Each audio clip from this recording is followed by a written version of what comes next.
Nah, selama ini kan kita kadang-kadang menelan mentah tentang cerita-cerita tadi dan diarahkan menjadi mitologi yang halu.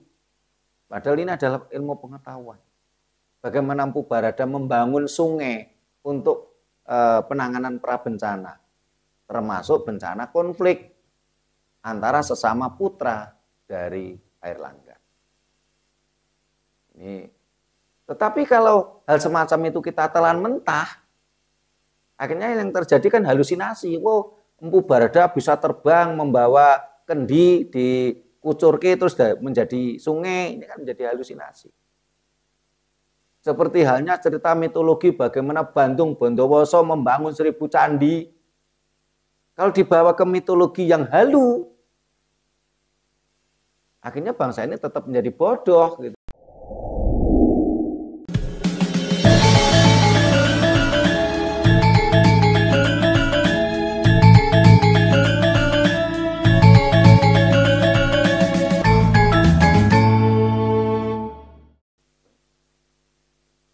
Rahayu. Para pemirsa Raket Prasojo TV channel yang kami hormati, selamat berjumpa kembali dalam kegiatan Yayasan Raket Prasojo, Lembaga Pengkajian, Pelestarian, dan Pengembangan Budaya Nusantara. Nah, para pemirsa,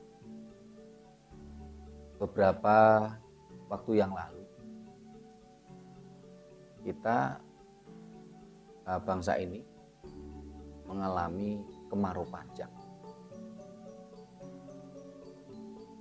Bicara kemarau panjang, otomatis ini adalah musibah. Ini adalah bencana alam. Dan akhir-akhir ini pun curah hujan di beberapa daerah cukup lebat. Sehingga ini beberapa daerah di Jawa Tengah itu terjadi banjir. Di tempat lain ada tanah longsor. Nah, dari berbagai bencana-bencana tadi, termasuk bencana yang cukup memakan korban banyak, yaitu pada waktu tsunami Aceh. Terus gempa Jogja. Pada waktu tsunami Aceh itu kurang lebih hampir 200.000 nyawa yang hilang. Pada waktu gempa Jogja hampir kurang lebih 6.000 jiwa yang hilang. Nah, bencana ini ada bencana alam, ada bencana karena human error, seperti halnya kasus bom Bali. Ini karena human error yang menewaskan kurang lebih 183 nyawa. Nah, ketika bicara tentang human error ini otomatis merupakan bentuk kegagalan dari aparat NKRI, terutama di sini adalah bidang intelijen. Kenapa kok sampai terjadi bom Bali, bom JW Marriott? Diakui atau tidak kan berarti ada keteledoran dari intelijen. Ini tentunya harus ada perbaikan-perbaikan. Dan saya yakin TNI Polri sudah melakukan perbaikan-perbaikan itu, sehingga benar-benar akan stabilitas nasional terjaga, otomatis kejadian-kejadian bencana dari human error tadi bisa ditekan sedemikian rupa. Nah, ketika kita bicara tentang bencana alam, seperti halnya ini saat ini di beberapa daerah di Jawa Tengah terjadi banjir. Ini merupakan suatu keprihatinan sendiri. Kalau kita lihat, kita analisa, ya, negara kita, bangsa kita, dan pemerintah kita ini belum menguasai namanya semacam manajemen penanganan prabencana.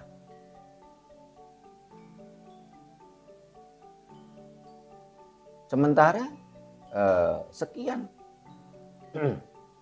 ratus tahun yang lalu, sekian ribu tahun yang lalu, leluhur kita malah sudah menguasai ilmunya tentang penanganan prabencana, penanganan sebelum terjadinya bencana.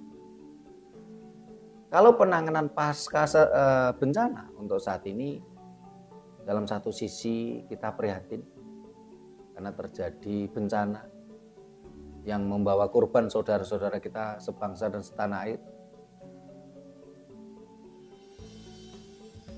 Seperti yang kita sampaikan tadi, tsunami Aceh, hampir 200.000 nyawa hilang. Gempa Jogja beberapa waktu yang lalu, kurang lebih hampir 6.000 nyawa hilang. Kita prihatin, kita bersedih adanya bencana alam yang membawa korban jiwa saudara-saudara kita sebangsa dan setanah. Tetapi dalam sisi yang lain kita juga ada rasa syukur.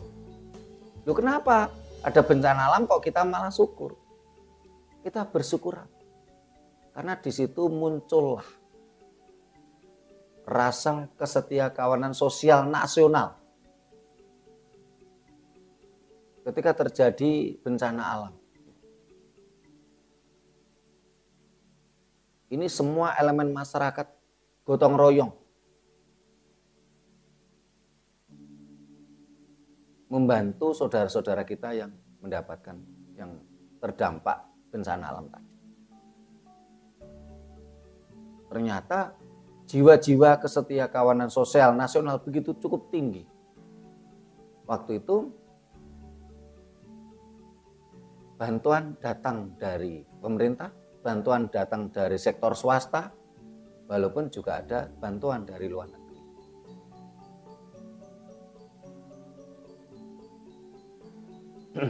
Bantuan luar negeri itu juga harus ada kita seleksi. Jangan sampai berkedok bantuan tapi punya misi lain yang bisa merugikan bangsa dan negara kita.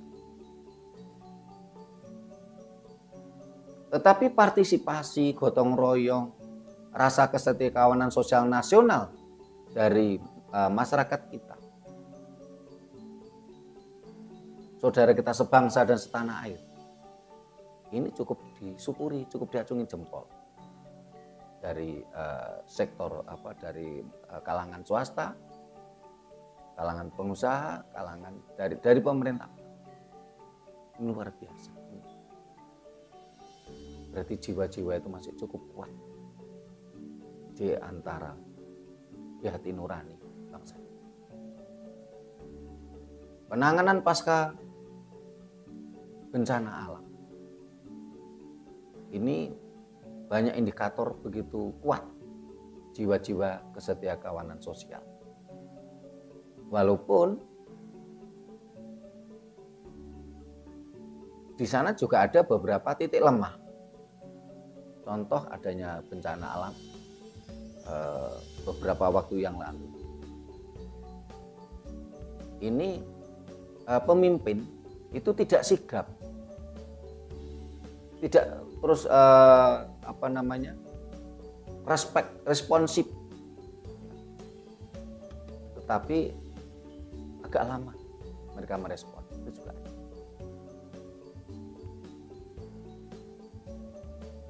ini yang kita prihatin. Dan yang kita prihatin lagi adalah ketika bantuan-bantuan sosial tadi seperti tsunami di Aceh, ada yang mengkorupsi. Begitu juga dengan bantuan-bantuan ketika kemarin terjadi bencana virus COVID-19. Ada bantuan-bantuan yang dikorupsi, ada bantuan yang berupa beras ditimbun sampai membusuk. Ini sampai kita ini benar-benar prihatin. Orang yang korupsi tadi, orang yang menyimpan beras bantuan sampai membusuk tadi, ini hatinya terbuat dari apa? Mereka punya motivasi apa? Mereka punya tendensi apa? Kok sampai setega itu mengkorupsi bantuan di masa sulit, di masa bencana COVID-19?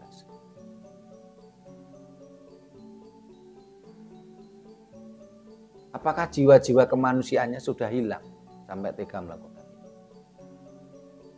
Atau ternyata ada tendensi terkait dengan kekuasaan? Itu yang perlu didalami lebih lanjut. Nah, ketika penanganan pasca bencana, walaupun terjadi banyak permasalahan, tapi kita masih bersyukur jiwa-jiwa kesetiakawanan sosial nasional cukup tinggi di bangsa kita. Tetapi bangsa ini saat ini, pemerintah kita belum menguasai sepenuhnya tentang penanganan pra-bencana. Penanganan pra-bencana. Penanganan ketika sebelum terjadi bencana. Sebagai contoh tadi adanya banjir di Jawa Tengah, di beberapa daerah. Diakui atau tidak, air ini sebenarnya kan sumber kehidupan. Air ini adalah energi kehidupan. Air ini adalah potensi kehidupan. Tapi kenapa menjadi bencana? Ini yang harus kita renungkan. Berarti bangsa ini harus mempelajari, memperdalam tentang ilmu manajemen air. Ketika musim hujan, air berlimpah ruah sampai menjadi bencana alam, menyusahkan rakyat. Tetapi ketika musim kemarau, kita kekurangan air. Berarti ini kan perlunya adanya manajemen penanganan air. Atau kadangkala bahkan bencana alam ini untuk menjadi semacam objek politik, ini yang kita ngeri, sedih. Sampai ada istilah angin tidak ber-KTP, ada istilah parkir air, ada istilah jangan sumbangkan airmu menjadi bencana untuk tetanggamu. Jadi kalau ada air hujan itu di rumah kita nggak boleh dialirkan keluar.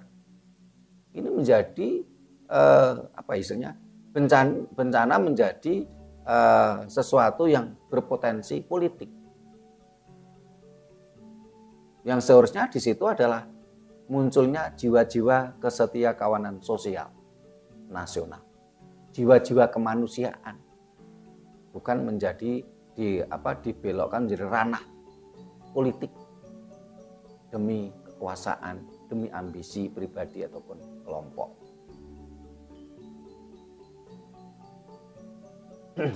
Nah, salah satu adanya manajemen air, salah satunya adanya dibangunnya bendungan-bendungan.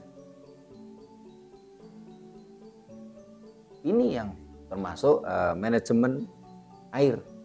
Sehingga ketika air melimpah ruah, gitu, ya, harus jadikan bendungan, ditampung. Sehingga ketika pada musim kemarau air tadi bisa digunakan. Karena air tanah ini bisa terjadi krisis air tanah. Apalagi saat ini banyak mata air alam yang mati hanya karena keserakahan manusia. Bahkan seringkali karena berkedok agama. Pada zaman dahulu leluhur kita ini kalau ada mata air pasti ada pohon besar. Di situ biasanya leluhur kita melakukan ritual, disakralkan. Akhirnya mata air terjaga.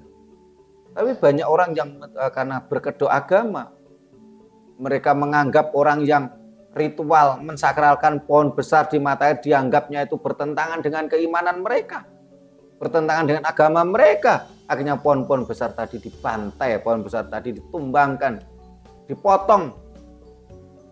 Akhirnya air tidak lagi tersimpan, manajemen air alam itu rusak, akhirnya lama-lama mata air kering.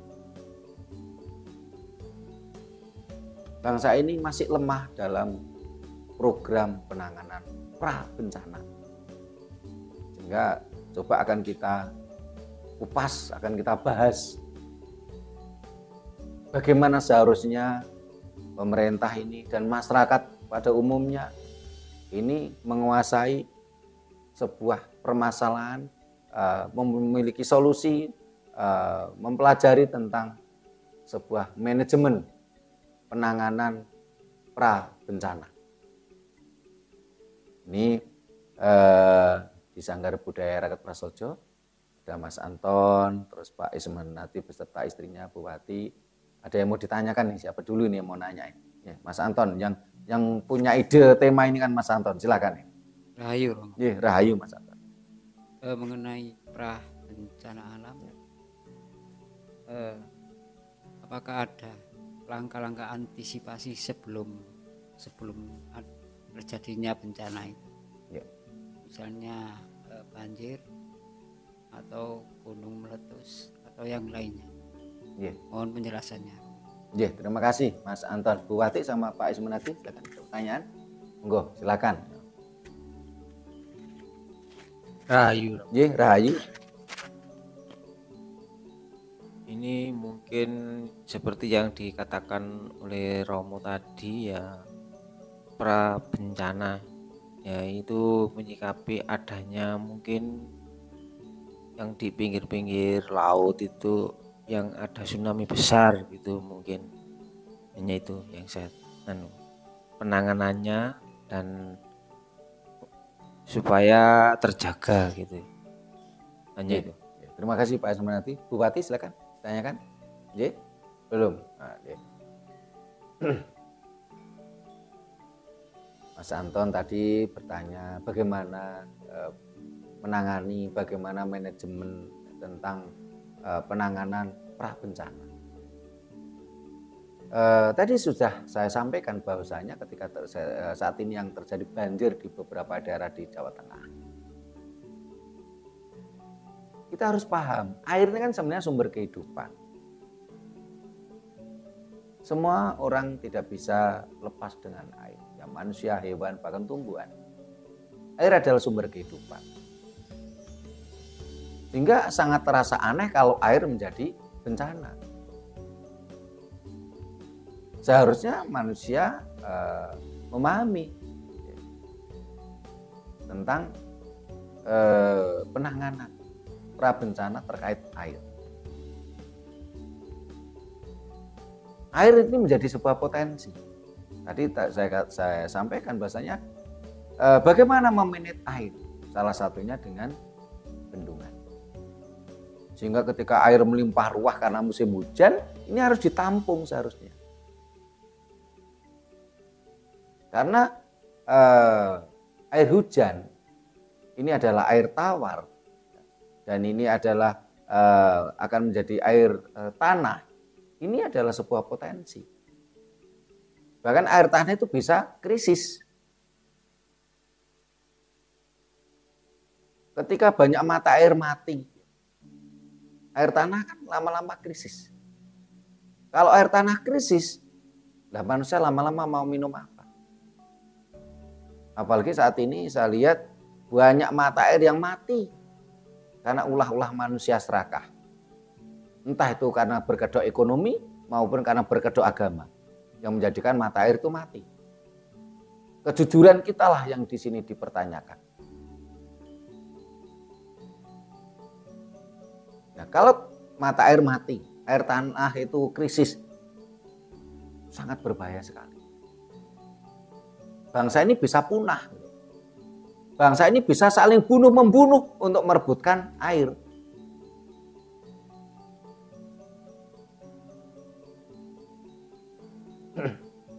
Ini yang harus kita sadari. Sementara saat ini ada sesuatu yang aneh.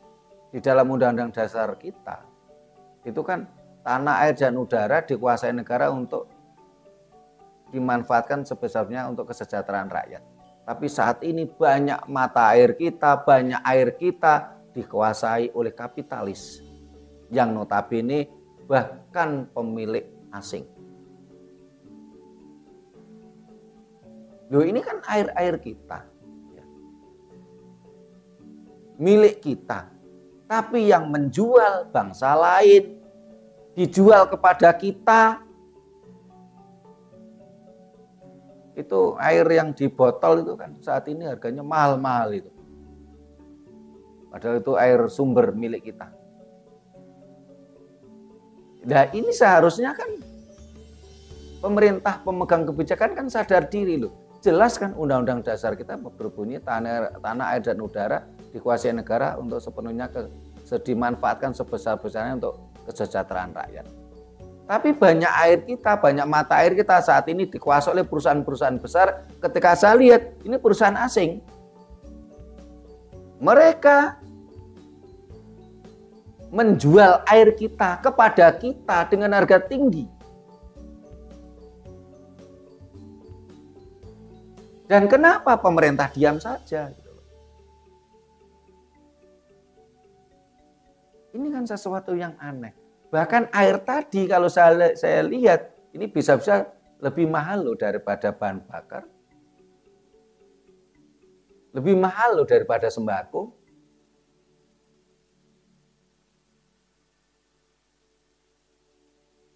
Nah, ini kan termasuk manajemen pasca pra bencana yang harus kita kelola lebih baik. Sehingga ketika air itu melimpah ruah ya ditampung. Dibuatkan bendungan-bendungan besar.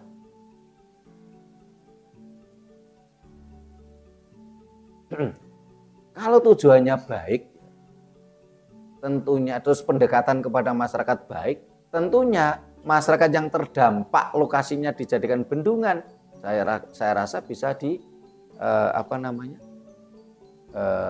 bisa dinego demi kebaikan bersama. Sehingga air tadi ditampung di bendungan, apa yang terjadi? Akhirnya bisa untuk pengairan ke sawah-sawah, ya. Dan di bendungan tadi mau tidak mau air tadi juga sebagian masuk ke dalam tanah dan menjadi air tanah. Ketika menjadi air tanah, otomatis sekelilingnya itu tidak akan kekurangan air tanah. Dan tidak, kalau air tanah tercukupi, tidak krisis, otomatis apa? Ya kehidupan. Tidak akan kekurangan air minum. Tapi kalau krisis air tanah, bisa-bisa manusia itu berkonflik loh hanya karena rebutan air. Bahkan banyak terjadi kadang-kadang karena rebutan air sampai bunuh-membunuh. Ini yang harus kita renungkan.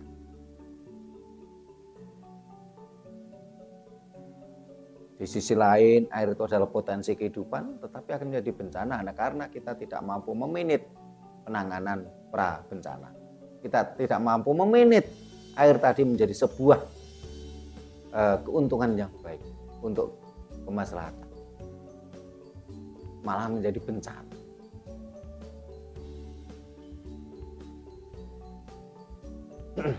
Ini ketika bicara tentang air. Ketika terjadi kemarin kita bicara tentang gunung meletus. Ini juga bencana. Dari pengalaman-pengalaman leluhur kita, ini sudah diajarkan bagaimana tentang penanganan pra bencana.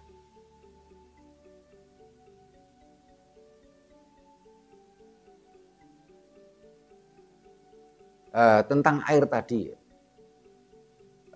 ini pada masa Kerajaan Mataram, Panembahan Senopati itu pernah membuat sungai buatan, sodetan. Itu sekarang masih ada itu di daerah Jogja. Ini kan termasuk penanganan air. Supaya air itu menjadi berkah ketika musim kering. Dan musim hujan ini dibuat dimanage sedemikian rupa untuk tidak menjadi bencana. Di Jogja itu masih ada itu sodetan. Orang mengatakan selokan Mataram. Loh, leluhur kita sudah mengajar hal itu loh, bagaimana tentang penanganan pra bencana. Terus lagi adanya cerita bagaimana Empu Barada, ya, digambarkan itu di dalam mitologi itu kan membawa kendi, membelah kerajaan Kahuripan menjadi Jenggala dan Daha. Ini sebenarnya kan karena waktu itu memang ada konflik antar keluarga. Nah, konflik ini banyak hal gitu. Waktu itu termasuk konflik sosial. Akhirnya dibuatkanlah sungai. Sungai ini adalah penanganan pra bencana. Bagaimana air itu tidak menjadi bencana. Nah, selama ini kan kita kadang-kadang menelan mentah tentang cerita-cerita tadi dan diarahkan menjadi mitologi yang halu. Padahal ini adalah ilmu pengetahuan.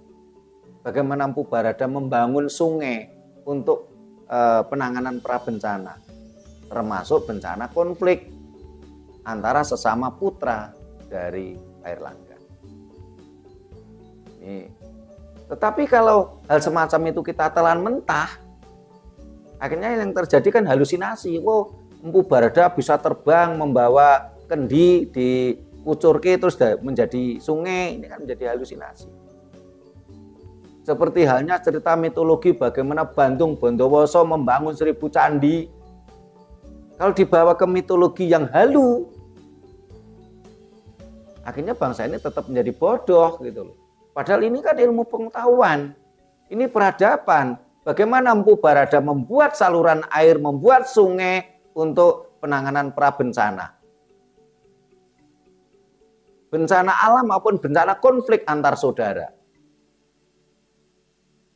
Bagaimana Panembahan Senopati membuat selokan Mataram untuk menangani pra bencana kelaparan. Supaya air ketika musim hujan bisa dialirkan dengan baik untuk penanganan pra bencana dan ini untuk irigasi pertanian. Bagaimana Bandung Bondowoso mendirikan 1000 candi itu bukan halusinasi, bukan delusi, ini adalah peradaban, ini adalah ilmu pengetahuan.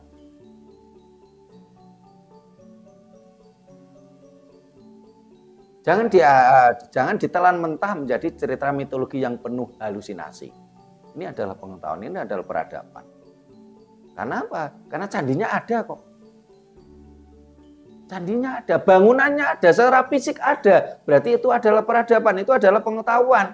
Tapi kalau dilarikan ke mitologi yang halusinasi, kan kita akhirnya kan ditelan mentah. Bandung Bondowoso mengerahkan jin yang membantu membuat candi. Ya, kan, akhirnya kan bangsa ini menjadi bangsa yang semakin bodoh. Seolah-olah cerita mitologi tadi yang penuh halusinasi yang kita tidak bisa mempelajari untuk kemajuan peradaban kita lebih lanjut. Dan ada cerita lagi, ada literasi lagi. Di Serat Aji Pamasa. Bagaimana pada waktu itu Gunung Wilis meletus. Sekarang Gunung Wilis kan menjadi gunung mati saat ini. Gunung Wilis itu ada sebagian ikut Nganjuk, ikut Kediri, ikut Tulungagung, Trenggalek. Dulu Gunung Wilis ini gunung berapi. Nah, pada waktu itu sebelum meletus, leluhur kita sudah menguasai ilmu manajemen penanganan pra bencana. Pada waktu itu terjadi mahapralaya karena kematian luar biasa. Kita mengalami 2 kali mahapralaya, sewaktu Gunung Wilis meletus dan sewaktu Gunung Merapi meletus. Ini juga ditulis dalam literasi leluhur kita adalah mahapralaya. Kalau pada waktu Gunung Wilis meletus, ini menghancurkan kerajaan Pamenang. oleh cucu Jayabaya atau Prabu Kusumawicitra, kerajaan Pamenang akhirnya digeser ke barat, ke daerah Palindria yang sekarang diperkirakan daerah Pengging, Boyolali. Kerajaan Pamenang ini bukan kerajaan Daha. Kalau kerajaan Daha atau Kediri ini jelas pemisahan Palianagari, kerajaan Kahuripan oleh Empu Barada menjadi kerajaan Daha dan Jenggala. Daha itu adalah Kediri. Tetapi kalau Pamenang itu bukan Kediri, Pamenang itu bukan Daha. Kerajaan Pamenang, kerajaannya Jayabaya itu jauh sebelum Masehi.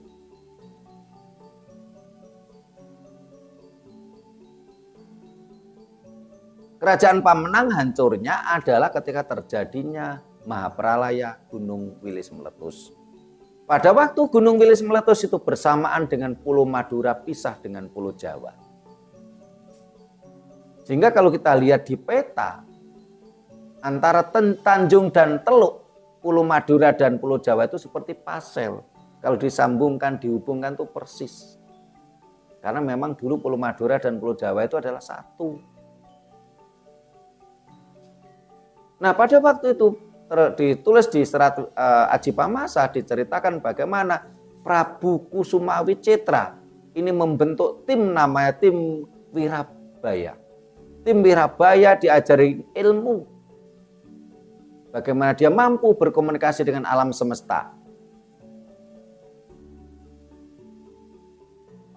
Dan ilmu itu pernah saya pelajari dan akhirnya sempat kita belajar bersama dan saya alihkan nama menjadi ilmu HSQ, Holy Spiritual Quotient.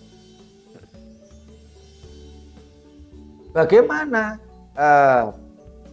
Satgas Wirabaya yang dibentuk Prabu Kusumawicitra ini mampu menyelamatkan banyak nyawa, banyak jiwa dari kerajaan Pamenang tadi.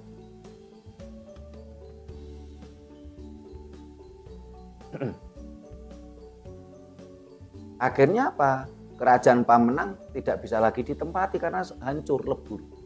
Akhirnya Prabu Kusumawicitra bergeser ke barat mendirikan kerajaan Palindria.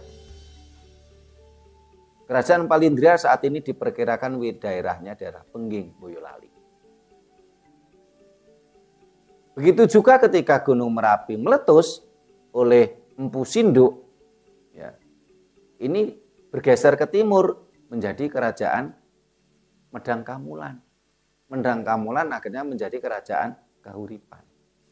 Kenapa diberi nama Medang Kamulan? Karena kerajaan yang lama namanya Mataram Medang Kamulan yang mendirikan Prambanan dan Borobudur, Raja Semaratungga.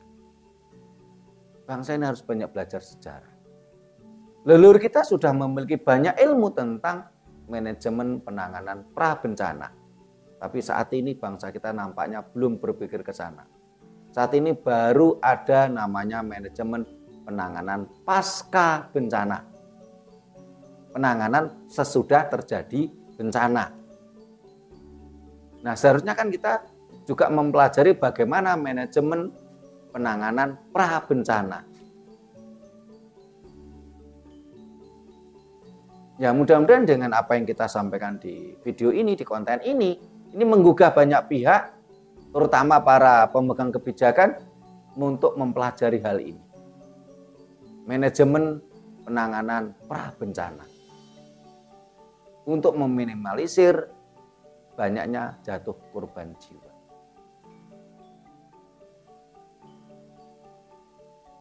Kita harus banyak belajar.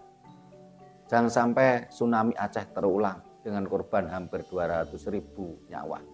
Jangan sampai gempa Jogja terulang dan waktu itu 6.000 nyawa hilang.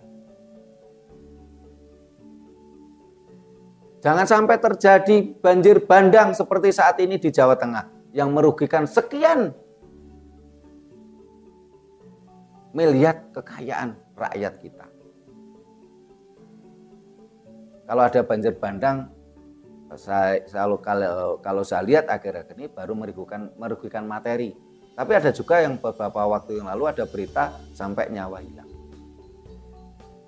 Kalau ada pembelajaran, penelusuran, pengkajian yang adanya ilmu manajemen penanganan pra bencana, tentunya bangsa ini kan lebih beradab, lebih berpengetahuan, sehingga tidak begitu mudah kita kehilangan nyawa dari saudara-saudara kita. Sehingga kok terkesan nyawa itu begitu murahnya. Apalagi ketika terjadi bencana sampai bantuan sosial tadi, bantuan bencana tadi dikorupsi. Seperti kasus tsunami Aceh itu kan ada yang dikorupsi itu. Bahkan yang korupsi itu selama ini terkenal backgroundnya agamis banget itu. Bahkan pimpinan salah satu ormas agama yang mengkorupsi bantuan tsunami Aceh. Terus kemarin COVID-19 ada yang tega korupsi. Bahkan bantuan tadi berasnya ditumpuk sampai membusuk. Di mana letak kemanusiaan kita? Kita masih lemah di situ. Manajemen penanganan pra-bencana. Kalau tadi saya katakan di dalam serat Aji Pamasa tadi, Prabu Kusuma Wicitra membentuk dan melatih satgas namanya Wirabaya untuk penanganan pra-bencana, dan itu berhasil gitu. Kita sebagai lembaga pengkajian kita pernah mempelajari itu dan coba kita terapkan, tapi yang namanya keterbatasan. Kita belum mampu mempelajari lebih dalam, lebih lanjut. Karena saat ini kan penanganan pelestarian budaya Nusantara ini kan bisa dibilang tidak ada anggarannya oleh negara. Oleh negara nggak ada anggaran, cari donatur sulit. Kadang-kadang yang babak bundas, babak belur ya hanya orang-orang tertentu yang terpanggil. Sangat berbeda dengan pengembangan budaya asing, terutama budaya Arab, bahasa Arab. Anggarannya sampai ratusan triliun. Ini bentuk penjajahan yang tidak kita sadari selama ini. Oke, ada lagi yang ini mau ditanyakan ini Mas Anton. Silakan Mas Anton.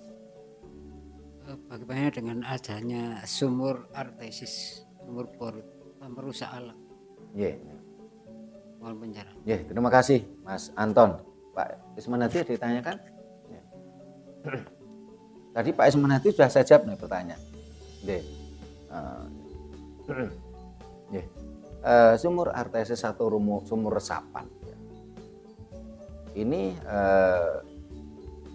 sebenarnya kalau pada zaman dulu tentunya leluhur kita itu kan sudah luar biasa. Dulu leluhur kita itu kan membuat sumur-sumur untuk mencukupi kebutuhan air rumah tangga di desa-desa.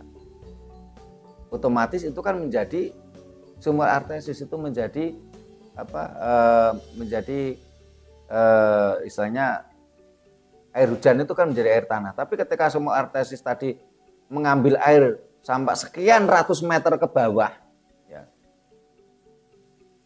sementara manajemen air tidak memadai, ini juga merusak. Karena bisa memancing krisis air.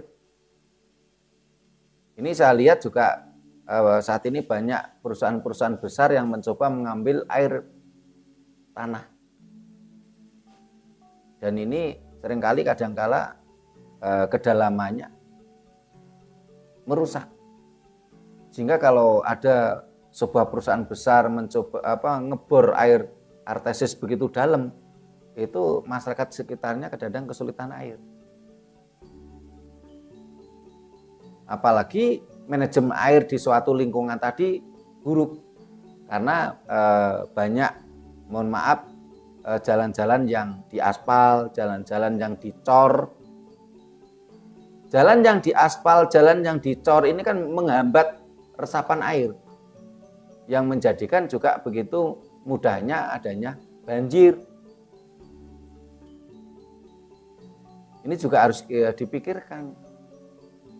Sehingga akhir-akhir ini ada gerakan pembangunan jalan yang dengan paving. Ini untuk resapan air. Atau kalau memang harus dicor ya, seperti jalan tol karena mengejar waktu, karena kita sudah terlalu lama tidak membangun jalan, akhirnya kemacetan di mana-mana karena pertumbuhan kendaraan. Ini tidak seimbang dengan pertumbuhan pembangunan jalan, sehingga akhirnya kan banyak kemacetan. Akhirnya untuk ngejar itu akhirnya bangun jalan tol. Tentu harus ada kajian lingkungannya. Bagaimana jalan tol tadi tetap tidak mengganggu ekosistem. Harus dikaji dampak-dampak lingkungannya. Supaya air hujan terutama air ini bisa ada tadi penanganan prabencana.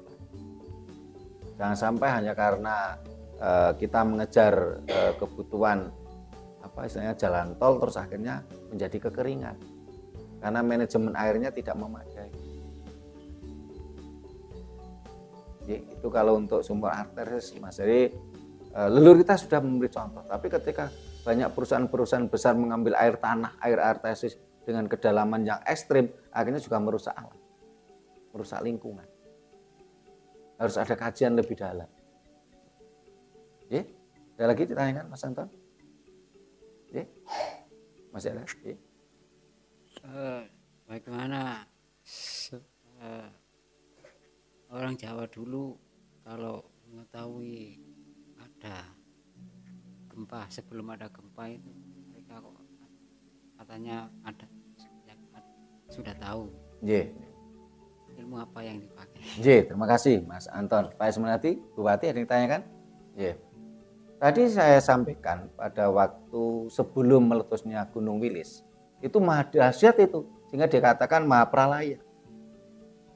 Di situ ada pembelajaran kenapa terjadi gempa bumi. Di situ ada pembelajaran bagaimana gunung itu meletus. Karena leluhur kita sejak dahulu kala sudah sadar betul kalau Nusantara ini adalah ring of fire. Di bawah bumi kita adalah ring of fire. Cincin api, lingkaran api. Yang ini yang menghubungkan antara gunung berapi satu dengan gunung berapi yang lain. Kita rawan adanya gunung berapi. Dan kita rawan gempa. Sehingga di Serat Aji Pamasa disebutkan yen petete taksoko hento buko obah ngeteri jagat. Petit itu ekor ular, taksoko ular, ontobuko juga ular. Berarti di sini ada dua lempeng bumi. Ternyata leluhur kita sudah paham betul kalau di bawah bumi kita ada lempeng bumi, ada ring of fire, ada cincin api. Padahal itu ribuan tahun sebelum Masehi loh ini. Loh, leluhur kita sudah secanggih itu, sudah secerdas itu. Sehingga apa yang terjadi? Leluhur kita ketika membangun arsitek bangunan itu dengan istilahnya dengan kayu, dengan luyung. Kalau umpamanya candi itu dengan kunci. Sehingga ketika terjadi pergeseran karena gempa bumi, petete taksoko ontoboko yenubah terjadi ketika terjadi gempa bumi ini, entah itu kayu ataupun batu yang terkunci tadi kan gerak, tidak lepas. Tapi kalau bangunannya model sekarang ini niru Eropa, ingat yang membunuh itu bukan gempa bumi, yang membunuh itu adalah bangunan kehancuran bangunan tadi. Menimpa manusia akhirnya menjadi mati. Jadi ketika terjadi gempa bumi kayak seperti di Jogja beberapa tahun yang lalu, ini yang membunuh kan bukan gempa bumi, tapi adalah runtuhan bangunan-bangunan tadi. Karena kita melupakan ajaran leluhur ini. Ternyata leluhur kita sudah paham betul bahwa di bawah bumi kita ada lempeng bumi. Petete taksoko ontoboko yang ubah ngeri jagat. ada ring of fire, cincin api. Nah, bagaimana leluhur kita memahami hal itu? Itu tadi. Prabu Kusuma Wicitra melatih, membentuk Satgas Wirabaya, diajari dengan ilmu bagaimana sukma sejati manusia ini mampu berkomunikasi. Karena sukma sejati manusia itu kan energi. Bagaimana energi atau sang hidupnya manusia tadi mampu berkomunikasi dengan energi alam. Itu kuncinya kenapa Satgas Wirabaya mampu meminimalisir korban jiwa. Karena energi alam yang ada di dalam tubuhnya mampu berkomunikasi dengan energi alam semesta. Selain ketika akan terjadi gempa bumi, akan terjadi gunung meletus, ini kan ring of fire tadi, cincin api tadi ini kan menjadikan gunung itu menjadi panas. Akhirnya apa yang terjadi? Banyak binatang-binatang yang turun gunung. Saat ini banyak orang yang tidak memahami ketika akan terjadi gempa bumi, gunung meletus, itu ketika ada banyak binatang yang turun gunung. Saat ini binatang-binatang semakin langka karena diburu. Jangankan harimau, banteng, kijang, ular aja diburu saat ini. Keserakahan manusia. Pada waktu menjelang tsunami Aceh, saya membaca koran waktu itu, kalau nggak salah koran Jawa Pos. Bagaimana pada waktu itu di Pulau Simele. Pulau Simele ini kalau dipelajari itu ternyata malah sumber gempa. Nah, di Pulau Simele ini masih memegang kuat tradisi leluhurnya. Sehingga pada waktu terjadi tsunami Aceh, Pulau Simele ini malah banyak masyarakat yang selamat. Karena dia memahami hukum alam tadi, bagaimana energi sang sesepuh tadi. Energi hidup sang sesepuh tadi mampu berkomunikasi, mampu bersinergi dengan energi semesta. Akhirnya mereka menjadi tahu kalau akan terjadi bencana besar.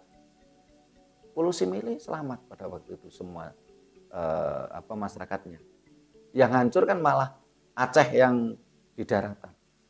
Termasuk Aceh besar, Aceh mana itu yang itu bisa kita lihat di jejak digitalnya, beritanya masih ada. Ini kembali ke pelajaran kita kemarin tentang Sastro Jendro Cakraningrat Pangruwating Diyu, Sastro Jendro Hayuningrat Pangruwating Diyu, bagaimana kita mampu berkomunikasi selaras dengan alam.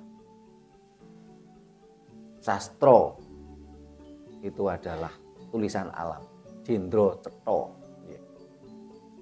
Cakraningrat perputaran alam, cakra itu perputaran, ningrat itu alam. Supaya akan terjadi Sastro Jendro Hayuningrat, bagaimana kita mampu menjadikan kita mampu berkomunikasi dengan alam, dengan tulisan-tulisan alam, pertanda-pertanda alam.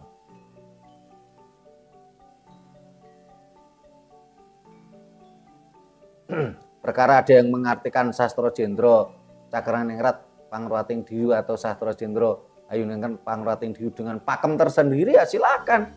Tapi ini adalah ilmu pengetahuan ajaran Jawa. Jangan sampai kita malah menciptakan dogma-dogma lokal, dogma baru. Ingat, bangsa yang mabuk dogma itu nalarnya lemah.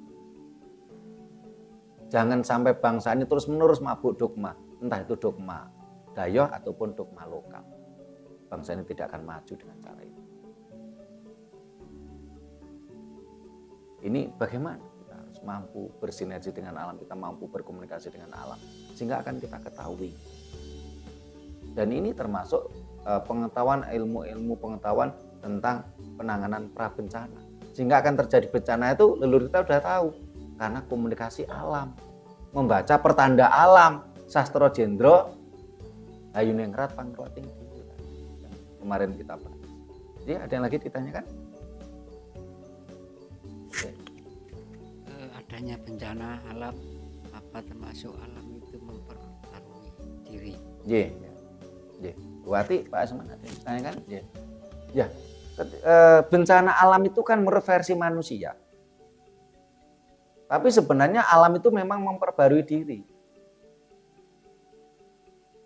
Karena misalnya untuk mewujudkan suatu alam baru itu kan harus ada memperbarui diri. Ada kerusakan lebih dulu. Kita sebut bencana alam itu kan versi manusia, tapi versi alamnya bukan bencana, itu adalah pergerakan alam. Alam selalu memperbarui diri.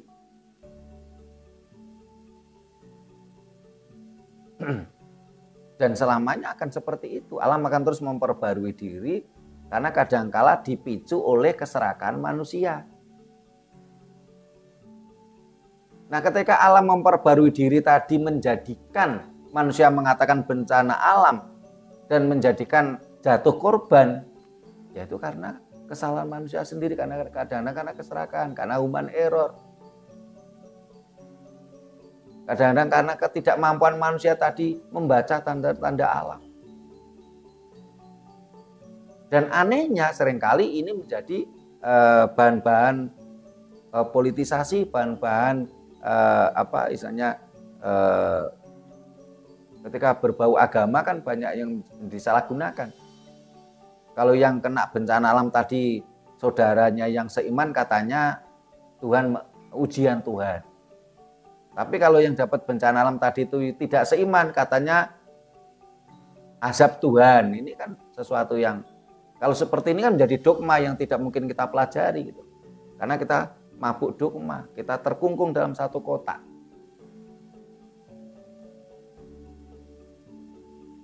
Seolah-olah itu tadi, kalau yang dapat bencana itu seiman katanya ujian, tapi kalau yang tidak katanya azab. Padahal ini adalah alam memperbarui diri. Perkara alam memperbarui diri tadi menjadikan manusia menganggap bencana alam dan jatuh korban itu kesalahan manusia sendiri. Karena human error, karena keserakan manusia, atau karena ketidakmampuan manusia membaca tanda-tanda alam. Jadi, ada lagi ditanyakan, Mas Anton?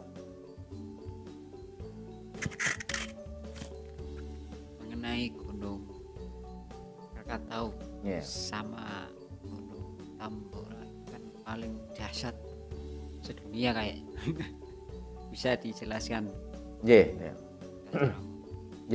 Adanya tadi sudah saya katakan bahwasanya leluhur kita sudah paham betul kalau di bawah bumi kita ada ring of fire, cincin api yang menghubungkan antara gunung berapi dengan satu dengan yang lain.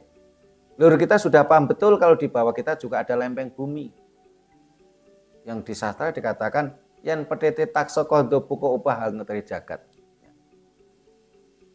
Kita pernah mengalami beberapa gunung meletus yang mengguncang dunia. Krakatau, Gunung Tambora, terus Gunung Toba. Dulu Toba itu kan diperkirakan kan gunung menjadi kaldera, menjadi semacam lautan sekarang. Terus Gunung Rinjani. Nah, tentunya dengan peristiwa-peristiwa tersebut seharusnya bangsa ini harus banyak belajar. Bagaimana manajemen penanganan prabencana supaya bangsa ini bisa meminimalisir jumlah korban, terutama korban jiwa dan korban harta benda. Jangan sampai kalau ini tidak cepat kita kuasai, akhirnya itu tadi air itu adalah sumber kehidupan, tetapi menjadi bencana. Tapi kemarau kita kekurangan air, nah, ini kan aneh loh. Di sisi lain waktu hujan air berlimpah ruah menjadi bencana. Karena di situ minus, di situ adanya kebodohan kita tentang manajemen penanganan prabencana. Padahal dulu kita sudah memberikan pelajaran. Ya karena selama ini kan kita terlalu mabuk dengan ajaran Dayo, yang mana ajaran Dayo tadi latar belakangnya memang bukan tempat air, bukan tempat pepohonan, bukan tempat pegunungan yang rindang. Ya tidak mungkin bisa diterapkan di sini kalau kita mabuk itu. Karena mereka tidak pernah mengalami seperti kita. Ya, ada lagi ditanyakan? Mas Anton, sudah? Lagi? Sudah? Bu Wati, Pak Ismanati, sudah? Ya. Nah, para pemirsa yang saya hormati, demikian tadi bahasan kita tentang bagaimana penanganan pra bencana. Bangsa ini harus banyak belajar pada leluhurnya sendiri. Bangsa ini harus banyak belajar ilmu pengetahuan dan ajaran-ajaran leluhurnya. Bukan kita mempelajari, bukan kita mabuk ajaran Dayo yang dimana latar belakangnya berbeda. Kita akan menjadi kemunduran yang luar biasa. Mudah-mudahan apa yang kita sampaikan memberikan pencerahan pada kita semua. Bila mana ada kata-kata kami yang kurang berkenan, tata krama kami yang kurang memadai, kami mohon maaf. Terima kasih. Sampai jumpa di kegiatan kita lainnya. Rahayu.